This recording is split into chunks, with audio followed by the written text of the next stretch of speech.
पाठी गेला नसेल, कोणी देव घातला नसेल, तर तू सीमेचा रखवाली हायस, तर सगळं सीमेच्या बाहेर चिरून टाक आणि तिथं आलेल्या पंचविकासाला धक्का लाव देऊ नको रे महाराजा. यांची कोणला पोरगी भेटत नसेल, कोणला पोरगा भेटत नसेल.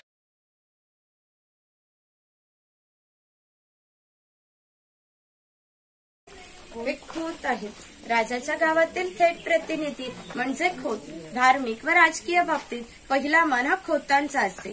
खोत लोक गावचे प्रमुख असत. गावातील न्यायदान करणे, महसूल गोळा करणे, कायदा व सुव्यवस्था सांभाळणे ही कामे खोतांची असत. ही खोतांची बायको आहे. पूर्वी कोकणी स्त्रिया सुंदरही होत्या आणि शूरही होत्या, परंतु त्यांना स्वातंत्र्य. तर आता आम्ही आलो आहोत या ठिकाणी प्राचीन कोकण बघायला. प्राचीन कोकण संग्रहालय तुम्ही या ठिकाणी पाहू शकता. गणपतीपुळे मंदिरापासून इथे चालत यायला फक्त 15 मिनिटे लागतात आणि इथे आल्यावर अगदी प्रसन्न वाटतं, कारण या ठिकाणी आपल्याला कोकणी संस्कृतीचं दर्शन घडतं. तसेच कोकणातल्या रूढी परंपरा यांचाही उलगडा होतो. या ठिकाणी प्रवेश फी आहे 50 रुपये आणि जर तुम्हाला आतमध्ये फोटोशूट किंवा व्हिडिओ शूटिंग करायचं असेल तर एक्स्ट्रा 50 रुपये भरावे लागतात आणि तिकीट घ्यावं लागतं. आणि त्या ठिकाणी तुमच्या सोबत गाईड दिला जातो आणि अगदी छान प्रकारे प्रत्येक घटकाविषयी आपल्याला ते माहिती देतात. नमस्कार, मी सानिका. प्राचीन कोकण मध्ये आपले स्वागत करते.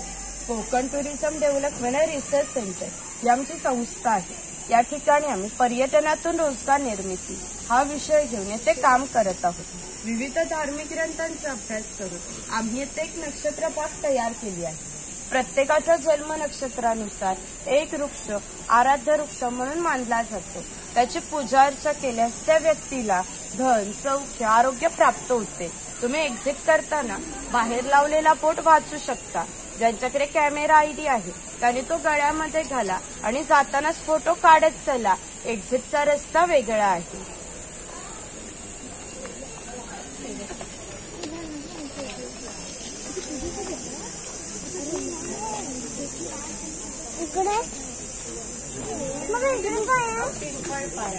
आपण कोकणी माणसे वड, पिंपळ यांना पवित्र मानतो. तसेच त्यांना दीर्घायुष्याची प्रतीके मानलेली आहे. याला पिंपळ पार असे म्हणतात, कारण हा जो दगडी कट्टा बांधलेला आहे त्याला कोकणी भाषेत पार असे म्हणतात. हा पार सुमारे 400 वर्षापूर्वी बांधण्यात आला. हा जेव्हा बांधण्यात आला तेव्हा येथे एक पिंपळाचे रोप लावण्यात आले, म्हणजे हा पिंपळ सुद्धा 400 वर्षापूर्वीचा जुनाच आहे. हा शिलालेख आहे. या शिलालेखावर लिहिलेली कविता कवी माधव यांनी 100 वर्षापूर्वी लिहिली. चिपळूण येथे झालेल्या पहिल्या कोकण मराठी साहित्य संमेलनामध्ये या कवितेला कोकणची प्रातिनिधिक कविता म्हणून स्वीकारण्यात आले. या कवितेत कवीने कोकणच्या निसर्ग सौंदर्याचे सुंदर असे वर्णन केले आहे. हिरवे तळ कोकण, सह्याद्रीच्या तळी शोभते हिरवे तळ कोकण, राष्ट्रदेवीचे निसर्ग निर्मित केवळ नंदनवन. या कवितेत नंदनवन हा शब्द आला आहे. नंदनवन या शब्दाचा अर्थ स्वर्गातील इंद्राची बाग. ती जितकी सुंदर आहे तितकेच आपले कोकणही सुंदर आहे. ही गुहा काळाचे प्रतीक आहे. गुहेच्या अलीकडे आहे वर्तमान काळ, गुहेच्या पलीकडे आहे 500 वर्षापूर्वीचा भूतकाळ.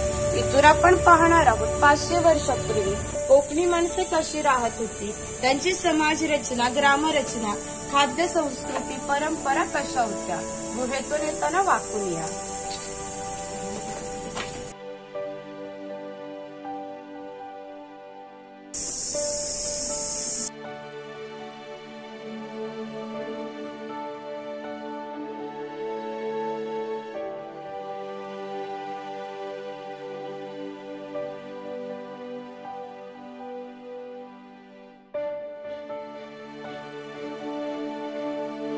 त्यांनी संपूर्ण पृथ्वी जिंकून घेतली आणि जिंकून घेतलेली सर्व पृथ्वी त्यांनी दान केली. दान केलेली कोणतीही गोष्ट आपण स्वतःसाठी वापरत नाही, परंतु त्यांना राहण्यासाठी भूमी आवश्यक होती. आपण जिथे उभे आहोत तिथे हजारो वर्षापूर्वी समुद्र होता. त्यांनी त्याच्याशी युद्ध केले व त्याला 40 ते 50 किलोमीटर पाठीमागे ढकलले आणि या कोकण प्रदेशाची निर्मिती केली. या कोकण प्रदेशाला परशुराम भूमी असेही म्हणतात. हे सारे कोकण दऱ्याखोऱ्यांनी वेढलेले आहे. सूर्याची किरणे जमिनीपर्यंत पोहोचू शकत नाही. इतकी दाट अरण्ये, वाघ, अस्वले, गवेरेडे यांसारखी जंगली श्वापदे, 200 ते 250 प्रकारच्या औषधी वनस्पती, शेकडो प्रकारचे मासे, दुर्मिळ कासवे, मगर, सुसर यांसारखे प्राणी आपल्याला येथे पाहायला मिळतात.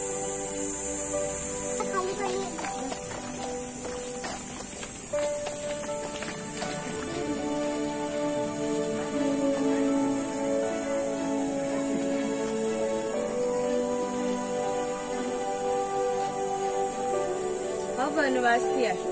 कोकणातील दुर्गम पर्वतामध्ये वनवासी लोक राहत असतात. त्यामध्ये भिल्ल व कातकरी जातीचा समावेश होता.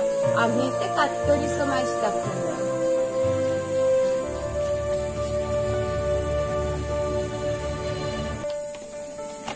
इकडे वाघ आणि वाघाची गुहा दाखवली आहे. या बाजूला गाव शिकार दाखवली आहे.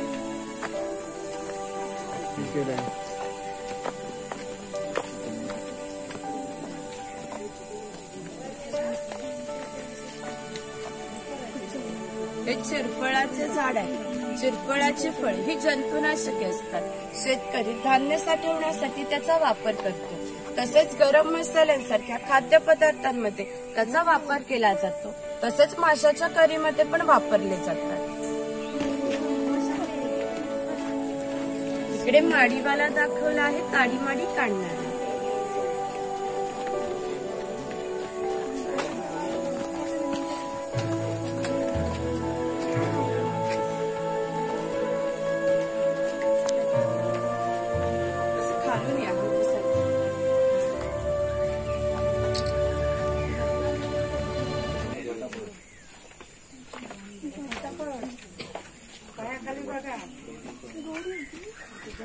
जातात व देवाचे दर्शन घेतात. आपण कोकणी माणसं सुद्धा वर्षभर देवळात जातो व देवाचे दर्शन घेतो. पण आपल्याकडे जेव्हा शिमग्याचा सण येतो तेव्हा हा देव पालखीमध्ये बसून तो प्रत्येकाच्या घरोघरी नेला जातो. म्हणजे कोकणी माणूस आणि देव याचे नाते इतक्या जवळचे आहे की आपल्या एकमेकाकडे येणे जाणे असते. या देवीचं नाव वाघजाई आहे. हे नाव आम्ही जाणीवपूर्वक ठेवलं आहे. असं म्हणतात की ज्या निसर्गात वाघ आहे तो निसर्ग समृद्ध आहे. 500 वर्षापूर्वीचा निसर्ग सुद्धा असाच समृद्ध होता. त्याला आमच्या भावविश्वामध्ये दैवत्वाचे स्थान आहे. आपण कोकणी माणसे वड, पिंपळ, साप, नाग यांची पूजा करतो. म्हणजे आपण सुद्धा निसर्गपूजक माणसे आहोत. म्हणून आम्ही या देवीचं नाव प्रत्यक्ष निसर्गाशी संबंधित असंच ठेवलं आहे, वाघजाई. आपण जेव्हा देवळामध्ये जातो तेव्हा गावातील गावकरी देवासमोर गाराणे घालतात. तसेच गाराणे आपण इथे ऐकणार आहोत. सर्वांनी हात जोडून उभं राहायचं आहे.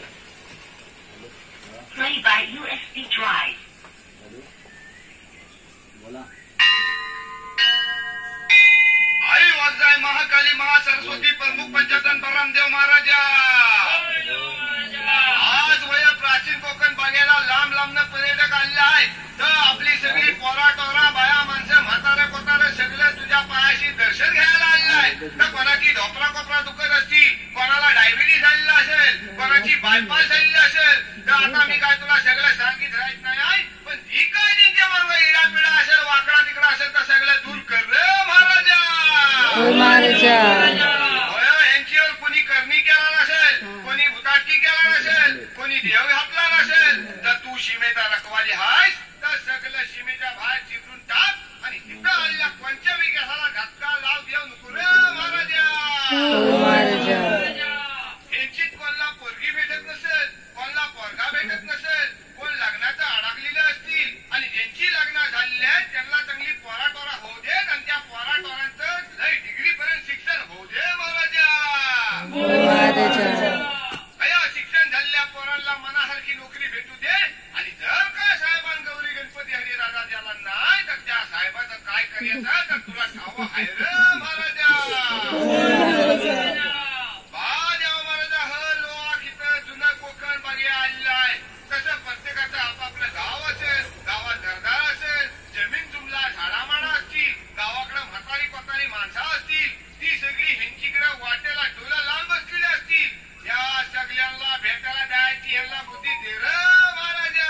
ह्या सगळ्यांच्या वतीने नारळ देऊन तुला गाराने घालतावाय. नारळ नेमता सोन्याचा गोला मानून ही जी काय माणसं स्वतःच्या गाडीने आलेली असतील, कोण रेल्वेने आलेला असेल, कोण एसीने आलेला असेल, त्या सगळ्यांना आपापल्या घरात सुखरूप पोचवलं महाराजा. सगळ्यांच्या कामाधंद्यात पुरा डोरात बरकत दे आणि पुढच्या वर्षी पण होया पर्यटक तुझ्या चरणी येतील तशी त्यांच्या पायात ताकद दे, बुद्धी दे आणि त्यांची रखवाली कर महाराजा. अरे हुरा रे हुरा आणि आमच्या वाघजाय मातेचा सोन्याचा तुरा रे. ते काही पारंपरिक वाद्य आहेत, लाकडी ढोल आहेत, मातीचे ताशे आहेत. यांचा खालील भाग मातीचा बनवलेला आहे. हे ताशे 110 वर्षापूर्वीचे जुने आहेत. वाजवणारे जर कसबी असतील तर यांचा आवाज 2 ते 3 किलोमीटर पर्यंत सहज जात असे. याचा वापर संदेशवहन किंवा धार्मिक कार्यासाठी केला जातो. हा चव्हाटा देव आहे. असं म्हणतात की कोकणामध्ये भरपूर भूत असतात. कोकणवासियांची अशी श्रद्धा आहे की हा देव त्यांच्यावर नियंत्रण ठेवतो, म्हणून त्याला शिमग्याच्या वेळेस गाराणे घातले जाते किंवा पशुबळी दिला जातो. हे वीरगळ आहे, वीर लोकांचे प्रतीक चिन्ह.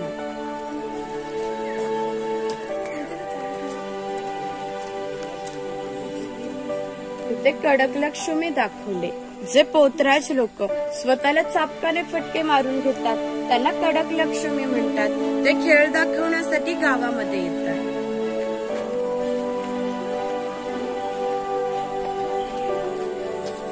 इकडे कोळी समाज दाखवलाय.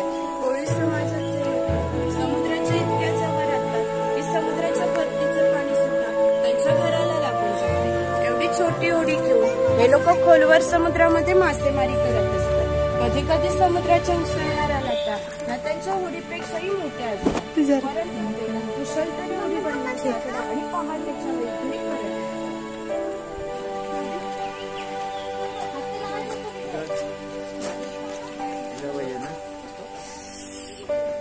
हा नाभिक आहे.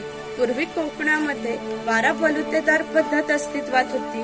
म्हणजे नाभिक, सुतार, कासार हे प्रत्येकाच्या घरोघरी जाऊन सेवा पुरवत असत. त्या बदल्यात त्यांना पैसे नव्हे तर धान्य मिळत असते. एका नाभिकाला एका कुटुंबातील पुरुषाचे घरी जाऊन केस व दाढी करण्यासाठी वर्षभरासाठी 4 पायली म्हणजे आताचे 8 किलो धान्य मिळत असते. इतक्या अल्प मोबदल्यात हे लोक समाजाची सेवा करत असत. या नाभिकाविषयी आमच्या लोकसाहित्यात एक मजेशीर वर्णन आढळले. असं म्हणतात की गावातील प्रत्येक गोष्ट ही नाभिकाला माहीत असते आणि नाभिकाला माहीत असलेली प्रत्येक गोष्ट ही गावभर होते. आता तुम्ही आलात ही गोष्ट ज्या अर्थी नाभिकाला समजली त्या अर्थी ती संपूर्ण गावाला समजली. आमचं सगळं गाव तुमच्या स्वागतासाठी उत्सुक आहे. प्रथेप्रमाणे आधी खोतांच्या घरी जाऊ, मग गावामध्ये फेरफटका मारू.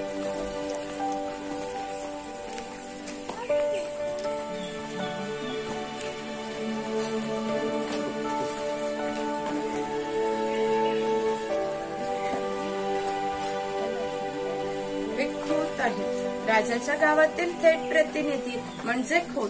धार्मिक व राजकीय बाबतीत पहिला मान हा खोतांचा असे. खोत लोकांचे प्रमुख असत. गावातील न्यायदान करणे, महसूल गोळा करणे, कायदा व सुव्यवस्था सांभाळणे ही कामे खोतांची असत. ही खोतांची बायको आहे. पूर्वी कोकणी स्त्रिया सुंदरही होत्या आणि शूरही होत्या, परंतु त्यांना स्वातंत्र्य नव्हते. मासघराचा उंबरठा हीच त्यांची मर्यादा होती. इकडे खोतांची 2 मुले दाखवली. ती आपला परंपरागत खेळ सोंगट्या खेळत आहे. हा खेळ महाभारतामध्ये धर्मराज व दुर्योधन यांच्यामध्ये द्यूत नावाने खेळला गेला. हस्तिदंती फासे असतात, शंखांच्या कवड्या असतात. त्या टाकून विशिष्ट प्रकारचे दान मागितले जाते व त्या सोंगट्या मागे पुढे सरकवून हा खेळ खेळला जातो. खेळणारे जर शस्त्री असतील तर हा खेळ 2 रंगात सहज रंगवला जातो. इतका मजेशीर खेळ आहे.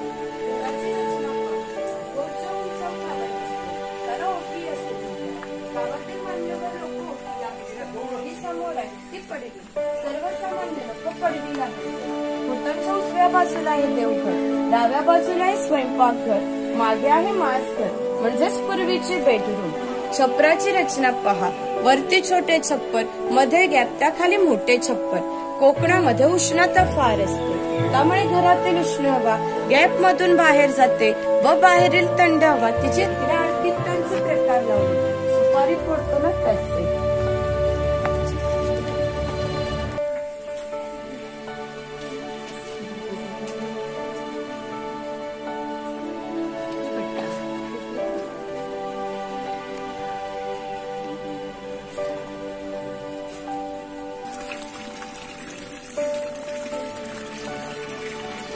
तिथे पाटाच्या पाण्यावर लहान मुलाला खेळताना दाखवले.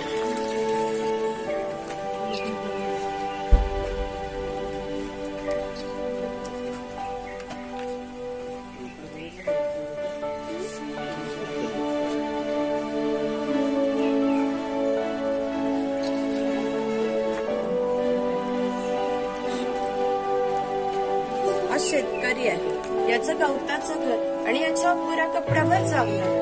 आमच्या गावातील महत्वाचे उत्पादक घटक होता. हा एक धान्याचं उत्पादन करीत असे आणि 12 बलुतेदार, खोत व राजा यांना धान्य ही कोयनी आहे. हिचा वापर मासे पकडण्यासाठी केला जातो. पाठीमागे वेलीने बांधून ती पाण्यामध्ये ठेवली जाते. अंतर्गत रचना अशी आहे की आत गेलेला मासा बाहेर येत नाही. ही शेणाने सारवलेली टोपली आहे. तिला कणगी असे म्हणतात. शेतकरी धान्य साठवण्यासाठी तिचा वापर करतो. ही शेतकऱ्याची बायको आहे. ती शेतकऱ्याची मुलगी आहे. तो पाळणा आम्ही शेतकऱ्याच्या घरात कायमस्वरूपी टांगून ठेवला आहे. कारण शेतकऱ्याच्या घरी दरवर्षी पाळणा हलत असे. म्हणजे एका शेतकऱ्याला 8 ते 10 मुलं होती. म्हणजेच पूर्वी एकत्र कुटुंब पद्धत अस्तित्वात होती. हे उचल आहे.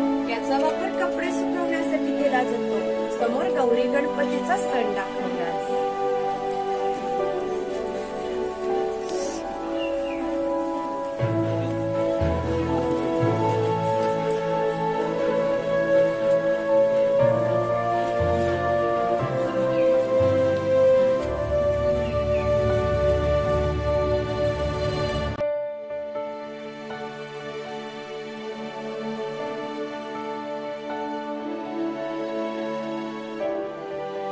दागिने व विविध देवतांना लागणारे दागिने हा सोनार बनवून देत असे. याच्या या अप्रतिम कलाकुसरीमुळे त्याच्या दागिन्यांना जगभर मागणी होती. शिमगा, नवरात्र व अन्य वेळी ग्रामदेवतेला दागिने घालण्याचा मान हा सोनाराचा असे.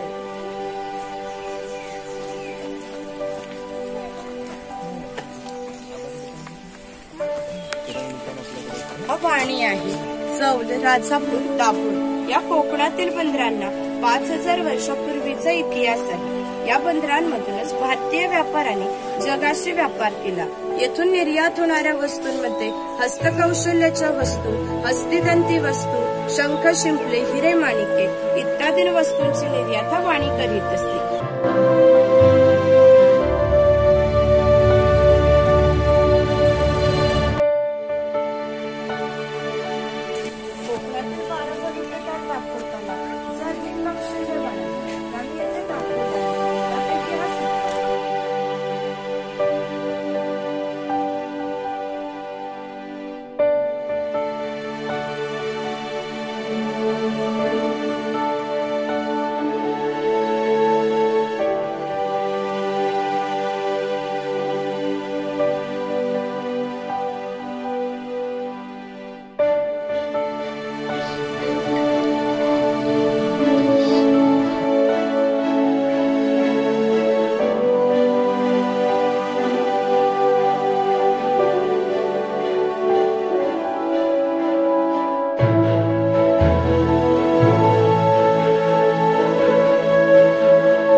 ह्या अगोदरच्या ब्लॉगची लिंक तुम्हाला या व्हिडिओच्या डिस्क्रिप्शन बॉक्समध्ये नक्कीच मिळेल। जर तुम्ही या ठिकाणी गेला नसाल तर नक्कीच या ठिकाणी जावा, या ठिकाणी व्हिजिट करा, कारण या ठिकाणी तुम्हाला आपल्या कोकणी संस्कृतीचं खूप चांगल्या प्रकारे दर्शन घडतं आणि खूप चांगली माहितीही मिळते। आणि हा व्हिडिओ तुम्ही पूर्णपणे बघितल्याबद्दल खरंच खूप धन्यवाद।